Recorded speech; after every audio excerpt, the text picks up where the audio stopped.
A primeira edição de 2025 do Encontro de Ideias teve a participação do ministro da Economia de Portugal, Pedro Reis, falando sobre o acordo Mercosul-União Europeia. Promovido pela DVB e a Federação das Indústrias de Santa Catarina, o encontro também teve um painel para debater o acordo. Um evento de grande repercussão, com notícias importantes. Tivemos uma reunião prévia ali com a comitiva de Portugal. E mais do que falar sobre a questão do Mercosul, que é o tema principal, essa questão da nova geopolítica mundial, essa questão de tarifação e uma aproximação que foi criada pelo governador junto com o secretário, o Paulo Bornhausen, uma aproximação realmente mais, digamos assim, firme de Portugal e Santa Catarina na troca de investimentos de comum acordo. É um evento importante. Extremamente oportuno receber na Casa da Indústria Catarinense e nossa querida Fiesc ao ministro da Economia de Portugal, Pedro Reis. Ele vai compartilhar conosco a visão de Portugal a respeito do acordo Mercosul-União Europeia. Eu quero acreditar que a visão dele deve de ser endereçada de uma maneira positiva a reconhecer que o acordo é um marco extremamente relevante das negociações internacionais. Principalmente porque o ministro Pedro Reis tem se caracterizado na trajetória de vida profissional pela defesa intransigente da internacionalização de Portugal. Temos convicção de que existe uma área de sensibilidade muito forte no setor de agricultura, que é amplamente conhecida, ela não é novidade, ela já se remonta ao início, já há 30 anos se discutia a questão da agricultura no acordo, mas o momento exige uma outra retomada de posicionamento por parte da União Europeia. Acordos comerciais significa fazer concessões, porque se cada parte quiser defender os seus interesses puros, genuínos e legítimos, não se chega a lugar nenhum. Então, acordos comerciais significa sempre fazer concessões. E quem é que gosta de conceder? Nós somos movidos ainda culturalmente por essa questão de querer levar vantagem. Só que as vantagens têm que ser recíprocas. E para haver a reciprocidade, passa necessariamente por concessões. Daí vai a necessidade de cada lado, cada parte, entender um pouquinho a parte do outro também. E é assim que funciona o mundo das negociações comerciais e, sobretudo, as internacionais. Portugal e o Brasil são países irmãos. Há uma história, há uma cultura que nos une e o que faz com que os nossos principais responsáveis, em particular o Primeiro-Ministro de Portugal, tenha vindo reafirmar o nosso interesse com o Mercosul. Toda a relação com os países da América Latina, o crescimento que Portugal quer alavancar, passa também por esta relação e o reforço do Mercosul, daí as palavras do Sr. Primeiro-Ministro. Eu fui o negociador, em nome do Ministério da Economia, do acordo Mercosul-União Europeia, no período de 2019, quando nós conseguimos concluir o acordo, né?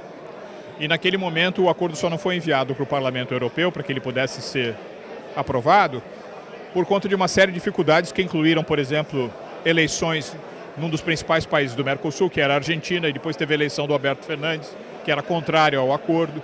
Você teve toda aquela crítica ao Brasil por conta de proteção ambiental, na minha opinião uma crítica indevida, que era uma crítica emitida sobretudo por protecionistas franceses, né? E aí depois você teve também a mudança de presidente no Brasil. Então tudo isso parecia que o acordo não ia ser aprovado, não iria adiante. Só que com a eleição do presidente do Trump nos Estados Unidos o ano passado, a própria Europa decidiu se mexer, porque ela sabe que ela também vai enfrentar uma conversa muito dura à mesa de negociação com os americanos. Então o acordo foi reconcluído no ano passado. Eu estou razoavelmente otimista que ele tem grandes chances agora de ser aprovado no Parlamento Europeu e aprovado nos parlamentos do Mercosul. eu acho super importante para os europeus e para nós. Um grande ponto que o Brasil tem em relação ao Mercosul é a questão logística, né? E o ajuste para fornecimento com frequência. Então esse é um ponto muito favorável para nós. A indústria ela se torna mais competitiva com o dólar um pouco mais apreciado. Então são esse fator. A Argentina hoje ela passa a se tornar novamente muito atrativa para a cadeia têxtil brasileira. Então nós, por exemplo, na Karsten, hoje o principal mercado de exportação da Karsten é a Argentina, né? Na Renovil nós estamos desenvolvendo as estratégias para tornar a Argentina o nosso principal mercado de exportação.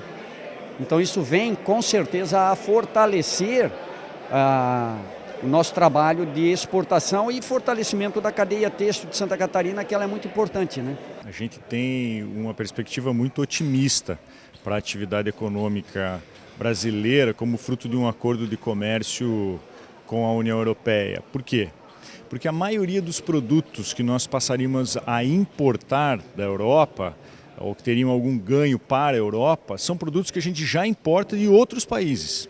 Então isso não limita a capacidade produtiva brasileira, ao contrário, há um ganho de comércio internacional que aumenta a produtividade daquilo que é produzido aqui. Então a gente tem desse ponto de vista uma perspectiva positiva das importações. Das exportações ainda melhor, porque a gente teria diminuídos um conjunto de barreiras que nos impedem acessar um mercado de alta renda, promissor e que permite inclusive melhorias dos produtos que são realizados aqui. Dessa maneira, a nossa perspectiva de impacto é muito positiva. O Mercosul, quer queiramos, quer não, é o Brasil. O Brasil tem aqui um peso num mundo que vivemos um momento de tanta incerteza, um momento em que as regras do passado são postas em causa todos os dias. Esta é uma oportunidade para o Mercosul, mas também é uma oportunidade para a Europa. Nós temos aqui a capacidade de desenvolver políticas completamente diferentes daquelas que fizemos em dois sentidos. E hoje há abertura, a política dos Estados Unidos está a levar uma abertura por parte da Europa e daqueles que mais resistência punham a este processo. Penso que estão criadas as condições para um momento histórico. Vamos andar 200 anos para trás, ou seja, aquilo que foram relações privilegiadas, feitas por Portugal e Espanha na América do Sul, vão voltar a ser feitas por toda a Europa, pela Alemanha, pela França, pelos grandes países, pelos países nórdicos. E esta é uma oportunidade que não pode ser perdida e é uma boa resposta ao desequilíbrio que se vive no mundo. Nós, no passado, durante a Guerra Fria, tínhamos o terror do equilíbrio e hoje vivemos o desequilíbrio do terror no mundo, com vários conflitos. A América do Sul e a Europa podem dar aqui um passo decisivo para uma nova visão de relações, acima de tudo relações económicas, feito por pessoas e feito por empresas. O mercado europeu hoje ele é dominado, né, pelo Oriente e pelo Médio Oriente. Então não temos como competir com Turquia. A Turquia tem uma grande vantagem logística, que ela está perto da Europa, né?